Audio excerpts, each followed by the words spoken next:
ഈ ഫൂട്ടേജ് ഒന്ന് ശ്രദ്ധിച്ചു നോക്കൂ. ഇതിൽ ഒരു ചെറുപ്പക്കാരൻ വളരെ വേഗത്തിൽ മുന്നോട്ട് നടന്നു പോകുന്നത് കാണാം. തൊട്ട് പിന്നാലെ ഒരു പെൺകുട്ടിയും നടന്നു വരുന്നുണ്ട്. ഒറ്റനോട്ടത്തിൽ ഇതൊരു സാധാരണ CCTV ദൃശ്യം മാത്രമായി തോന്നാം. എന്നാൽ ഇതിന് പിന്നിലെ യഥാർത്ഥ സത്യം നിങ്ങളെ ഞെട്ടിക്കുന്ന ഒന്നായിരിക്കും. കാരണം ഒരേ കുടുംബത്തിലെ 3 പേരെ ദാരുണമായി കൊലപ്പെടുത്തിയ ശേഷം അവിടെ നിന്നും ഓടി രക്ഷപ്പെടുകയായിരുന്നു ഈ കാണുന്ന 2 പേർ. അതിലും ഞെട്ടിക്കുന്ന കാര്യം എന്തെന്നാൽ ഇവർ കൊലപ്പെടുത്തിയത് മറ്റാരെയുമല്ല, ആ പെൺകുട്ടിയുടെ സ്വന്തം മാതാപിതാക്കളെയും അവളുടെ അനിയത്തിയെയുമായിരുന്നു. അപ്പോൾ ഇന്നത്തെ നമ്മുടെ വീഡിയോയിൽ അധികം ചോദ്യങ്ങളിലേക്കൊന്നും പോകാതെ ഈ കേസിന്റെ തുടക്കം മുതൽ എന്താണ് സംഭവിച്ചത് എന്ന് നമ്മൾ കൃത്യമായി അറിയാൻ പോവുകയാണ്. സ്വന്തം കുടുംബത്തിന് ഇത്രയും ക്രൂരമായൊരു മരണം നൽകാൻ മാത്രം എന്താണ് അവിടെ സംഭവിച്ചത്? ഇതിൽ നമ്മുടെ സമൂഹത്തിനാണോ തെറ്റ്, അതോ ഇവരുടെ ഭ്രാന്തമായ ചിന്തകൾക്കാണോ തെറ്റ്? ഒരു കാര്യം ഓർക്കുക, ഈ കേസ് കേൾക്കുമ്പോൾ നിങ്ങളുടെ മനസ്സ് പല വിധത്തിൽ ചിന്തിച്ചേക്കാം, പല കാരണങ്ങളും നിങ്ങൾ ഊഹിച്ചെടുത്തേക്കാം. എന്നാൽ അതിൻ്റെ യഥാർത്ഥ മറുപടി മറ്റൊന്നാണ്.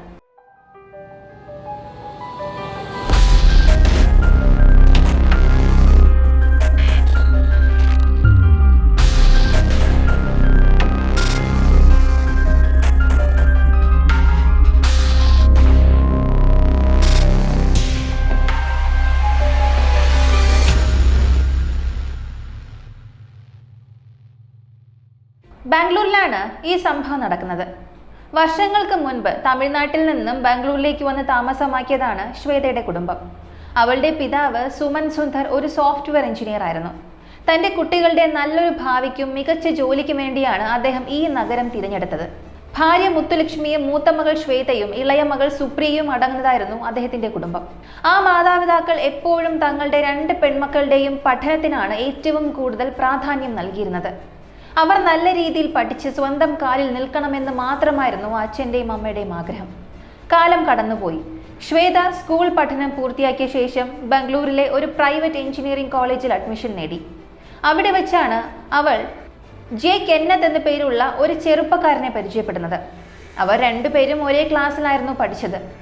തുടക്കത്തിൽ വെറുമൊരു സൗഹൃദമായിരുന്നെങ്കിലും പിന്നീട് ആ സൗഹൃദം പ്രണയമായി മാറി.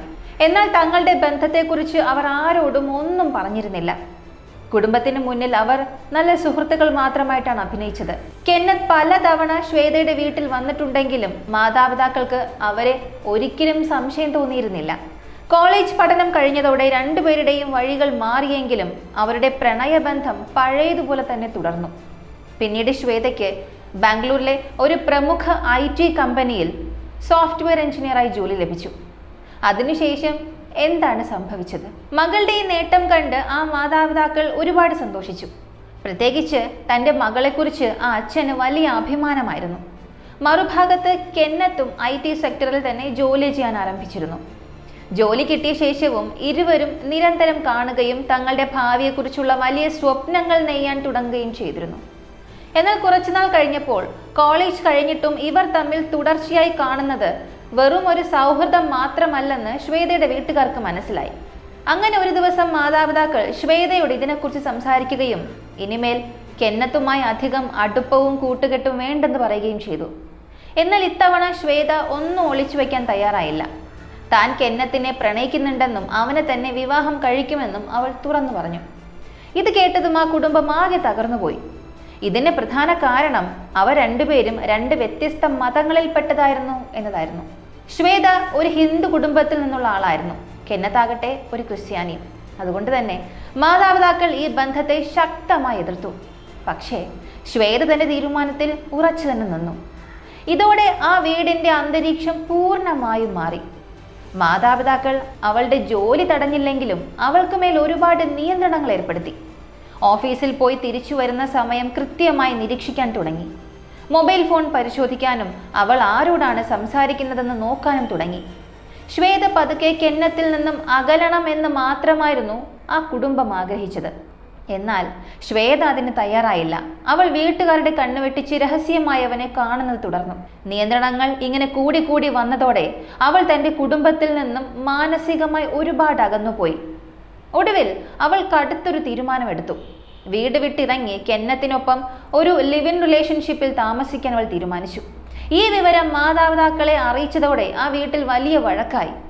കുടുംബം ഇതിനെ അതിശക്തമായി എതിർത്തു.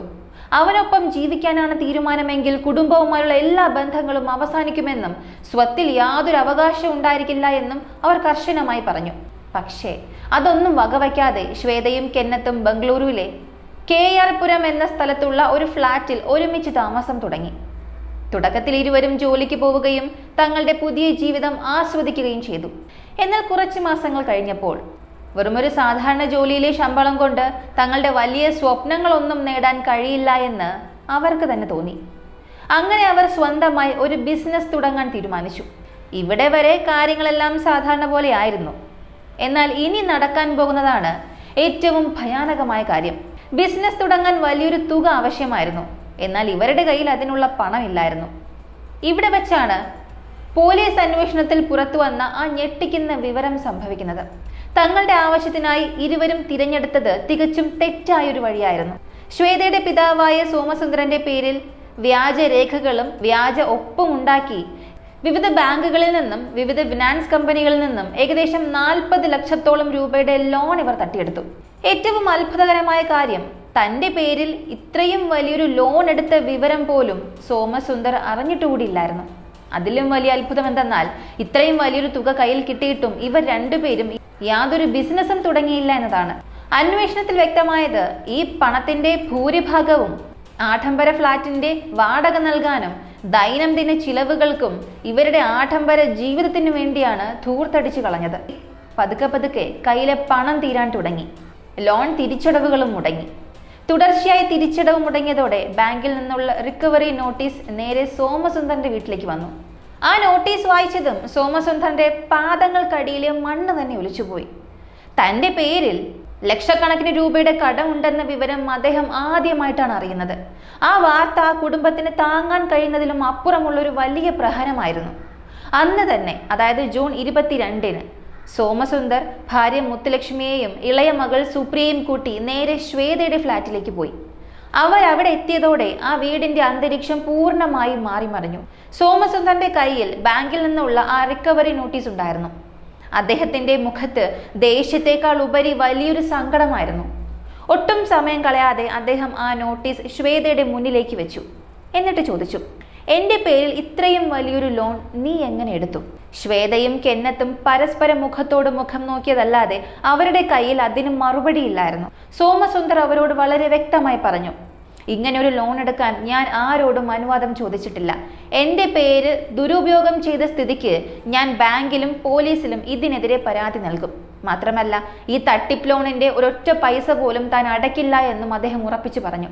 ഈ തർക്കങ്ങൾക്കിടയിൽ കെന്നത്ത് ശ്വേതയെ രഹസ്യമായി പ്രകോപിപ്പിച്ചുകൊണ്ടിരുന്നു. അച്ഛന്റെ സ്വത്തിൽ നിന്നും അവളുടെ വിഹിതം ചോദിച്ചു വാങ്ങാൻ അവൻ അവളോട് ആവശ്യപ്പെട്ടുകൊണ്ടിരുന്നു. കാമുകന്റെ വാക്കേട്ട ശ്വേത അവിടെ നടക്കുന്ന പ്രശ്നങ്ങളോ സാഹചര്യങ്ങളോ ഒന്നും നോക്കാതെ തന്റെ സ്വത്ത് വിഹിതം വേണമെന്ന് അച്ഛനോട് വാശി പിടിക്കാൻ തുടങ്ങി. എന്നാൽ സോമസുന്ദർ അത് ഉടനടി നിഷേധിച്ചു. സ്വന്തം കുടുംബത്തിന്റെ വിശ്വാസം തകർത്തവൾക്ക് തന്റെ സ്വത്തിൽ യാതൊരു അവകാശവും ഇല്ല എന്ന് അദ്ദേഹം ദേഷ്യത്തോടെയും സങ്കടത്തോടെയും പറഞ്ഞു. ശ്വേത ഈ വാശി ഉപേക്ഷിച്ചില്ലെങ്കിൽ ഇന്നത്തോടെ ഈ കുടുംബവുമായി അവൾക്ക് യാതൊരു ബന്ധവും ഉണ്ടായിരിക്കില്ല എന്നും അദ്ദേഹം കർശനമായി വ്യക്തമാക്കി. അച്ഛൻ്റെ ഈ വാക്കുകൾ കേട്ടതോടെ ആ മുറിയിൽ ആകെ നിശബ്ദത പടർന്നു. എന്നാൽ അടുത്ത ഏതാനും മിനിറ്റുകൾക്കുള്ളിൽ ആ നഗരത്തെ മുഴുവനും നടക്കാൻ പോകുന്ന അത്രയും ക്രൂരമായൊരു കൊടും ക്രൂരതയാണ് അവിടെ നടക്കാൻ പോകുന്നത് എന്ന് ആരും സ്വപ്നത്തിൽ പോലും വിചാരിച്ചിരുന്നില്ല. സോമസുന്ദർ പോലീസിലെത്തി ഈ വ്യാജ ലോണിന്റെ വിവരങ്ങൾ പുറത്തുവിട്ടാൽ തങ്ങൾ രണ്ടുപേരും വഞ്ചനാ കുറ്റത്തിന് ജയിലിലാകുമെന്ന് ശ്വേതയ്ക്കും കെന്നത്തിനും മനസ്സിലായി. ആ ഭയവും പണത്തോടുള്ള കടുത്ത ആർത്തിയുമാണ് ഒരു കുടുംബത്തെ ഒന്നാകെ ഇല്ലാതാക്കാനുള്ള ആ ഭീകര തീരുമാനത്തിലേക്ക് അവർ എത്തിച്ചത്. പോലീസ് പറയുന്ന അനുസരിച്ച് ആ സമയത്ത് ശ്വേതയും കെന്നത്തും ഫ്ളാറ്റിൽ ഉണ്ടായിരുന്ന മൂർച്ചയേറിയ ഒരു കത്തിയെടുത്ത് അവിടെ ഉണ്ടായിരുന്ന 3 പേർക്കും നേരെ പെട്ടെന്ന് ആഞ്ഞടിക്കുകയായിരുന്നു. ആദ്യം അമ്മ മുത്തുലക്ഷ്മിക്കും അനിയത്തി സുപ്രിയയ്ക്കും നേരെയാണ് അവർ ദയയില്ലാതെ മാറി മാറി കുത്തിയത്. തങ്ങളെ തന്നെ പ്രതിരോധിക്കാൻ പോലും സമയം കിട്ടുന്നതിന് മുൻപ് മാരകമായി പരിക്കേറ്റും ഇരുവരും ചോരയിൽ കുളിച്ച് നിലത്തേക്ക് വീണു. മറുഭാഗത്ത് സോമസുന്ദർ തന്റെ ജീവൻ രക്ഷിക്കാൻ പരമാവധി ശ്രമിക്കുന്നുണ്ടായിരുന്നു. ശരീരത്തിൽ പലയിടത്തും കുത്തേറ്റെങ്കിലും അദ്ദേഹം തോറ്റുകൊടുക്കാൻ തയ്യാറായില്ല. എങ്ങനെയൊക്കെയോ ഫ്ളാറ്റിൽ നിന്നും പുറത്തേക്ക് കടക്കാൻ അദ്ദേഹത്തിന് കഴിഞ്ഞു. രക്തം വാർന്നൊഴുകുന്ന അവസ്ഥയിൽ സോമസുന്ദർ നിലവിളിച്ചുകൊണ്ട് താഴേക്ക് ഓടുകയും അവിടെ ഉണ്ടായിരുന്ന സെക്യൂരിറ്റി ഗാർഡിനോട് സഹായം ചോദിക്കുകയും ചെയ്തു. അദ്ദേഹത്തിന്റെ അവസ്ഥ കണ്ട് ഭയന്നുപോയ ഗാർഡ് ഒട്ടും വൈകാതെ പോലീസിനെയും ആംബുലൻസിനെയും വിവരം അറിയിച്ചു. ഇതിനിടയിൽ ഇനി അവിടെ നിൽക്കുന്നത് അപകടമാണെന്ന് ശ്വേതയ്ക്കും കെന്നത്തിനും മനസ്സിലായി. അവർ നേരെ തങ്ങളുടെ ബിൽഡിങ്ങിന്റെ മുകളിലെ ടെറസിലേക്ക് ഓടിക്കയറി. അവിടെ നിന്നും തൊട്ടടുത്ത ബിൽഡിങ്ങിന്റെ ടെറസിലേക്ക് ചാടി മറ്റൊരിടം വഴി പുറത്തേക്ക് കടന്നു. മെയിൻ ഗേറ്റിലുള്ള സെക്യൂരിറ്റി ഗാർഡിന്റെ കണ്ണിൽപ്പെടാതെ എളുപ്പത്തിൽ രക്ഷപ്പെടാൻ വേണ്ടിയാണ് അവർ ആ വഴി തിരഞ്ഞെടുത്തത്. ഏതാനും മിനിറ്റുകൾക്കുള്ളിൽ പോലീസ് സംഭവ സ്ഥലത്തെത്തി കുതിച്ചെത്തി. ഗുരുതരാവസ്ഥയിലായിരുന്ന സോമസുന്ദറിനെ അവർ ഉടൻ തന്നെ ആശുപത്രിയിലേക്ക് മാറ്റി. ഡോക്ടർമാർ അദ്ദേഹത്തിന്റെ ചികിത്സ ആരംഭിക്കുന്നതിന് മുൻപ് അതീവ നിർണായകമായ ആ മൊഴി പോലീസ് രേഖപ്പെടുത്തി. അത് അദ്ദേഹത്തിന്റെ ജീവിതത്തിലെ അവസാനത്തെ മൊഴിയായി മാറുകയും ചെയ്തു. തന്റെ അവസാന മൊഴിയിൽ തന്നെയും കുടുംബത്തെയും ആക്രമിച്ചത് മൂത്ത മകൾ ശ്വേതയും അവളോടൊപ്പം ജീവിക്കുന്ന കെന്നത്തും ചേർന്നാണെന്ന് അദ്ദേഹം പോലീസിനോട് വളരെ വ്യക്തമായി പറഞ്ഞു. ഈ മൊഴി രേഖപ്പെടുത്തി മിനിറ്റുകൾക്കകം തന്നെ ആശുപത്രിയിൽ വെച്ച് അദ്ദേഹം മരണത്തിന് കീഴടങ്ങുകയും ചെയ്തു. മറുഭാഗത്ത് പോലീസിന്റെ മറ്റൊരു ടീം ഇവരുടെ ഫ്ളാറ്റിനുള്ളിലേക്ക് കയറിയപ്പോൾ അവിടെ കണ്ട കാഴ്ച അതീവ ദാരുണമായിരുന്നു. ഹാളിനുള്ളിൽ ഇളയ മകൾ സുപ്രിയയുടെ മൃതദേഹം ചോരയിൽ കുളിച്ചു കിടപ്പുണ്ടായിരുന്നു. ബാത്റൂമിന് സമീപത്തായിട്ടാണ് അമ്മ മുത്തുലക്ഷ്മിയുടെ മൃതദേഹം കണ്ടെത്തിയത്. ഫ്ളാറ്റിലാകെ ചോര പടർന്നു കിടക്കുകയായിരുന്നു. പോലീസ് ഉടൻ തന്നെ ഫോറൻസിക് ടീമിനെ വിളിച്ചു വരുത്തി സംഭവ സ്ഥലത്ത് നിന്നും ആയുധവും ചോരയുടെ സാമ്പിളുകളും മറ്റു തെളിവുകളും എല്ലാം ശേഖരിച്ചു. 3 പേരുടെയും പോസ്റ്റ്മോർട്ടം റിപ്പോർട്ട് വന്നപ്പോൾ മൂർച്ചയേറിയ ആയുധം കൊണ്ട് ശരീരത്തിൽ ആഴത്തിൽ പല തവണ കുത്തേറ്റതാണ് മരണകാരണം എന്ന് വ്യക്തമായി. ആ പരിക്കുകൾ അത്രയും ഗുരുതരമായതുകൊണ്ട് തന്നെ അമ്മയും അനിയത്തിയും സംഭവ സ്ഥലത്ത് വെച്ച് തന്നെ മരണപ്പെട്ടിരുന്നു. പക്ഷേ കഥ ഇവിടെ ഒന്നും തീരുന്നില്ല. ഒളിവിൽ പോയ ആ 2 പ്രതികളെയും കണ്ടെത്തുക എന്നതായിരുന്നു പോലീസിന് മുന്നിലുള്ള അടുത്ത വലിയ വെല്ലുവിളി. മറുഭാഗത്ത് ശ്വേതയും കെന്നത്തും ബംഗളൂരു നഗരം വിടാനുള്ള ശ്രമത്തിലായിരുന്നു. ആദ്യം ഇവർ ഒരു സ്കൂട്ടറിലാണ് രക്ഷപ്പെട്ടത്. എന്നാൽ യാത്രാമധ്യേ സ്കൂട്ടർ കേടായതിനെ തുടർന്ന് പോലീസിനെ തെറ്റിദ്ധരിപ്പിക്കാനായി 2 പേരും 2 വഴിക്ക് പിരിയാൻ തീരുമാനിച്ചു. ശ്വേത ഒരു ബസ്സിൽ കയറി പുതുച്ചേരിയിലേക്ക് പോയി. കെന്നത്ത് മറ്റൊരു വഴിയിലൂടെയും രക്ഷപ്പെട്ടു. എന്നാൽ പോലീസ് ശ്വേതയുടെ മൊബൈൽ ലൊക്കേഷൻ സൈബർ സെല്ലിന്റെ സഹായത്തോടെ ട്രാക്ക് ചെയ്യുന്നുണ്ടായിരുന്നു. പുതുച്ചേരിയിൽ വെച്ച് അവളുടെ ഫോൺ ആക്റ്റീവായ ഉടൻ തന്നെ പോലീസിന് കൃത്യമായ ലൊക്കേഷൻ ലഭിച്ചു. ഒടുവിൽ ജൂൺ മാസം 24-ന് പുതുച്ചേരി റെയിൽവേ സ്റ്റേഷന് സമീപത്ത് വെച്ച് പോലീസ് ശ്വേതയെ അറസ്റ്റ് ചെയ്തു. ചോദ്യം ചെയ്യലിനിടയിൽ കെന്നത്തിനെ രക്ഷിക്കാനായി ഈ കൊലപാതകങ്ങളെല്ലാം താൻ ഒറ്റയ്ക്കാണ് ചെയ്തത് എന്ന് വരുത്തി തീർക്കാൻ ശ്വേത പരമാവധി ശ്രമിച്ചു. എന്നാൽ സോമസുന്ദർ തന്റെ മരണത്തിന് തൊട്ടു മുൻപ് നൽകിയ അവസാന മൊഴിയിൽ 2 പേരുടെയും പേരുകൾ കൃത്യമായി പറഞ്ഞിട്ടുണ്ടായിരുന്നത് കൊണ്ട് പോലീസ് കെന്നത്തിന് വേണ്ടിയുള്ള തിരച്ചിൽ ശക്തമാക്കി. പോലീസ് അന്വേഷണത്തിൽ കെന്നത്ത് ഐഡന്റിറ്റി പ്രൂഫുകളൊന്നും നൽകാതിരിക്കാനും ആർക്കും ട്രാക്ക് ചെയ്യാൻ കഴിയാതിരിക്കാനും വേണ്ടി ഹോട്ടലുകളിലല്ല, മറിച്ച് കടൽ തീരത്തുള്ള താൽക്കാലിക കൂടാരങ്ങളിലാണ് അവൻ ഒളിവിൽ കഴിഞ്ഞിരുന്നതെന്ന് കണ്ടെത്തി. ഒടുവിൽ ജൂൺ മാസം 25-ന് രാത്രി പുതുച്ചേരിയിലെ അണ്ണാശാല റോഡിലുള്ള ഒരു ബാറിൽ കെന്നത്തിനെ കണ്ടതായി പോലീസിന് രഹസ്യ വിവരം ലഭിച്ചു. ഉടൻ തന്നെ സിവിൽ ഡ്രസ്സിൽ പോലീസ് അവിടെ എത്തി. പോലീസിനെ കണ്ടതും കെന്നത്ത് അവിടെ ഉണ്ടായിരുന്ന കസേരകളെല്ലാം തള്ളിയിട്ട് പോലീസുകാരെ വെട്ടിച്ചോടാൻ ശ്രമിച്ചു. എന്നാൽ അധിക ദൂരം ഓടാൻ കഴിഞ്ഞില്ല. കുറച്ചു ദൂരം പിന്തുടർന്ന ശേഷം പോലീസ് അവനെയും പിടികൂടി. നിലവിൽ ഈ 2 പ്രതികളും പോലീസ് കസ്റ്റഡിയിലാണ്. ഈ കേസിന്റെ അന്വേഷണം ഇപ്പോഴും തുടർന്നു വരികയാണ്. ഈ ലോകത്ത് മാതാപിതാക്കളെക്കാൾ വലിയവരായി നമുക്ക് മറ്റാരുമില്ല എന്ന് പറയാറുണ്ട്. തങ്ങളുടെ മക്കൾക്ക് നല്ലൊരു ഭാവി നൽകാൻ വേണ്ടി സ്വന്തം ജീവിതം തന്നെ ത്യാഗം ചെയ്യുന്നവരാണ് ആ മാതാപിതാക്കൾ. എന്നാൽ ബന്ധങ്ങൾക്കിടയിലേക്ക് പണത്തോടുള്ള ആർത്തിയും ദേഷ്യവും തെറ്റായ തീരുമാനങ്ങളും കടന്നു വരുമ്പോൾ അതിൻ്റെ ആകെ തുക എത്രത്തോളം ഭയാനകമായിരിക്കുമെന്ന് ഈ സംഭവത്തിലൂടെ നമുക്ക് കാണാം. മനുഷ്യൻ എല്ലാ കാര്യങ്ങളും മറന്നു പോകുന്ന അവസ്ഥയിലേക്ക് ഇത് മാറുകയാണ്. ഈ ഒരു കേസിനെ കുറിച്ചുള്ള നിങ്ങളുടെ അഭിപ്രായം എന്താണെന്നുള്ളത് മറക്കാതെ കമന്റിൽ പറയുക. ഈ വീഡിയോ നിങ്ങൾക്ക് ഉപയോഗപ്രദമായി തോന്നിയെങ്കിൽ ഇതുപോലുള്ള കാര്യങ്ങളെക്കുറിച്ച് ആളുകൾക്കൊരു അവബോധം ഉണ്ടാകാൻ വേണ്ടി ഈ വീഡിയോ പരമാവധി ഷെയർ ചെയ്യുക. നമ്മുടെ ചാനൽ സബ്സ്ക്രൈബ് ചെയ്യാനും വീഡിയോ ലൈക്ക് ചെയ്യാനും മറക്കണ്ട. മറ്റൊരു കേസുമായി വീണ്ടും കാണാം.